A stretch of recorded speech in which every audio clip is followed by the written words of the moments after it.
But we can say that, and people say, well, why don't we just enforce the law or just do lots of restrictions? And why do dog owners, you know, push the boundaries of stuff? And I want to ask you a question here. How many of you have driven a car in the last 6 months? Have some hands up. I know we've got some access people, and some people are really, you know, good cyclists and stuff, and they have a folding bike and stuff. So most of you have driven. Those of you who haven't, you can sit this one out.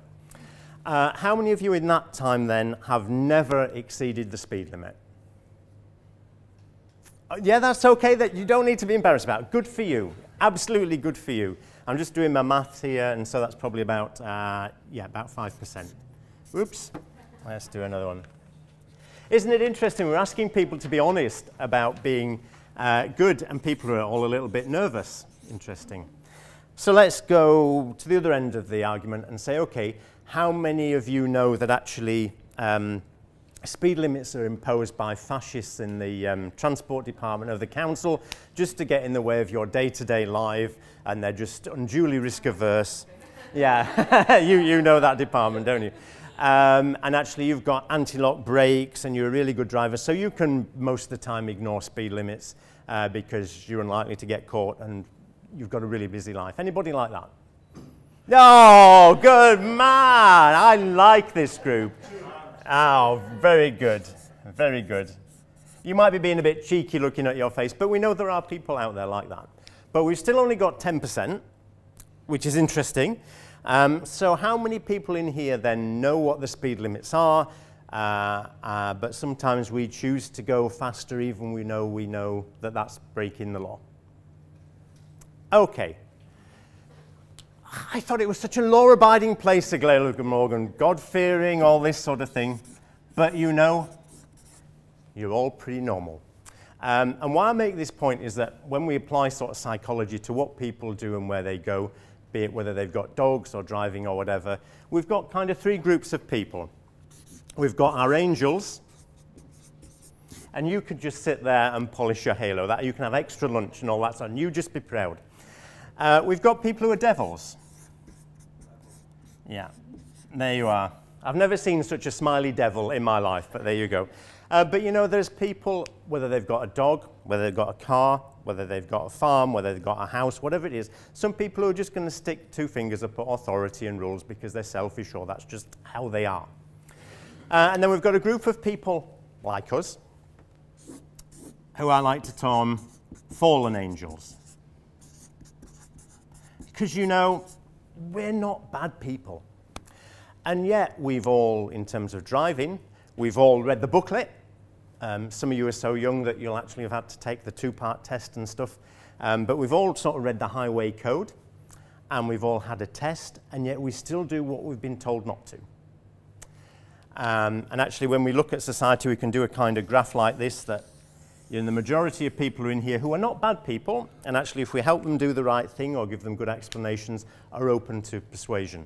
And yet we know that looking at the most recent figures, every 3 days in Wales somebody is killed on the roads, which has a devastating effect on those families.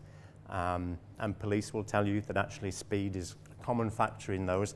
Nobody's getting up in the morning thinking, you know, I had a really rubbish day, I'm going to liven it up, or I'm just going to intentionally go out and injure or maim somebody. People don't do that, and that's no more than people get up in the morning and think, I hate curlews or lapwing or whatever it is, I'm going to take my dog out just to, you know, really naff them off.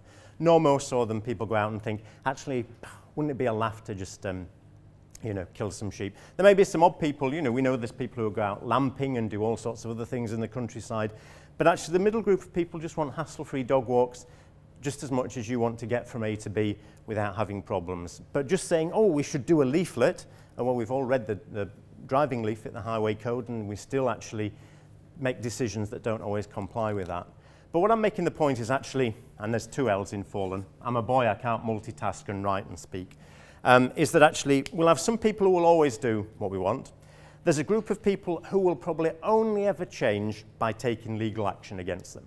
And even then it can be really difficult. If anybody's involved here doing enforcement and stuff, you'll know that you think you've got a cast iron case and then you take it to court or whatever, and actually it all falls apart and there's a clever defense lawyer or whatever. It's not easy doing that, but sometimes you have to. But we know there's a group of people, the majority, who actually are open to persuasion, who aren't bad people, but sometimes end up doing stuff which causes conflict for them and indeed for other people. So, nice to know that you're a pretty normal distribution here. And why I make this point is that we instinctively respond to issues when we see them on our farms or in our country parks or on our rights of way, that actually we see, they're doing something we don't want, so we'll just say, don't do it. But actually, what we need to do is start asking, why did that happen?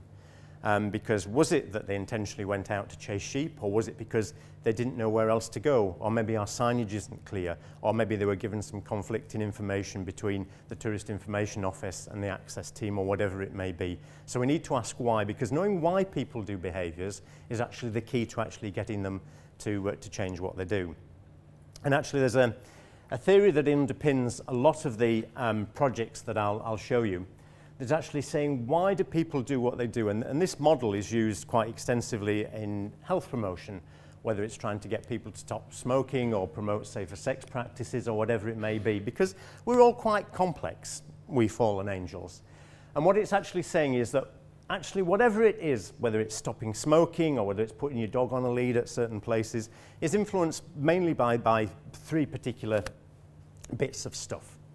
So there's this first bit about how you feel about the behavior, and you can apply this to any situation, whether you're an access manager where you're trying to change what tourists do, or even trying to unpick why your partner won't do the washing up on an evening, or whatever it is, you can apply this in all sorts of ways.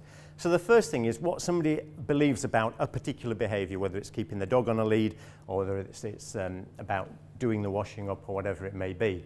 And this is just all their beliefs that have grown up with them over the years, just like whether somebody might like, disco music or classical. It's just stuff that makes them an individual. So it's like, what do I think I like to do? And what do I think my dog likes to do? How important are birds or sheep or wildlife or other things? Or is it, that I think everybody loves my dog? Well, they might think that, but not always the case. What's the worst that could happen? How much time do I have? Yes, there might be somewhere brilliant that there's an old Forestry Commission site half an hour away where I could walk my dog off lead, but actually I'm going to work in the morning and I just need somewhere that's fairly close to walk my dog.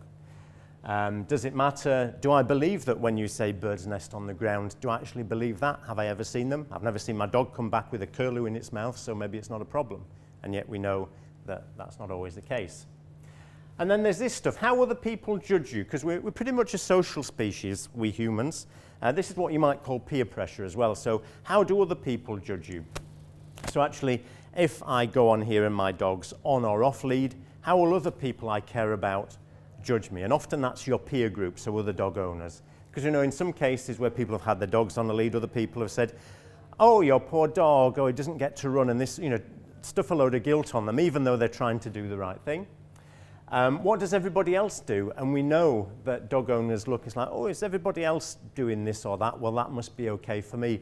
And we know that dog owners are most influenced by actually what people like them do and say. So that's their vets and other canine service providers like dog groomers or dog walkers, or just what other dog walkers are doing. That's the most influential on them.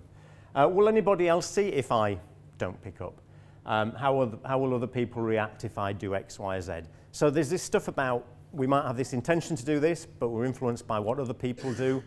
But what the key thing is actually, even if you've asked me to do the right thing, even if, I want to look good to other dog owners and I really want to have a hassle-free visit to the countryside, which is what most dog owners want, how do I actually make that happen? Do I have good information to allow me to say, yeah, let's make some good decisions about, where to have my dog off lead, or actually which bin can I use, or which is the best route through this country park to get to where I want to be without hassle, or what happens if I want to go and get a nice cup of coffee or an ice cream or whatever with my dog, which cafe can I go to? Do I have to leave it outside? Do I have to come inside? How do I know that? Because if it's not easy to do, it's going to fall apart. And often we've traditionally been very good, and I look at some of my own stuff from 20, 30 years ago when I did Access, and we're very good often at saying no. I mean, this sounds a great place to go visit, doesn't it? It's like, yeah, come in, welcome. Yeah, don't bring any of you barbecue people or whatever it may be, or you horse riders or, this. But actually, we do want them to come and have an enjoyable visit. But traditionally, we've been very good at saying no. But actually, under all these things, it's like, okay, so cyclists here. So clearly there's a demand for cyclists. Maybe if we help them know a way they could go, that would be better than just saying, don't go here. So this ability to do the right thing, do I have the knowledge to? As we said, no. Where can I walk my dog off lead without causing problems for other people? Which cafe can I use? Am I certain about what's expected? Is it certain times of year or whatever? Actually, I would put my dog on lead more if I knew how to not make it pull. So actually, is there an issue about working with dog trainers and that sort of thing? What other options do I have? If I can't go here, that's fine. Tell me where I can go. So all these things build up to actually helping people do the actual thing. And actually, underneath all that is actually asking the question, why?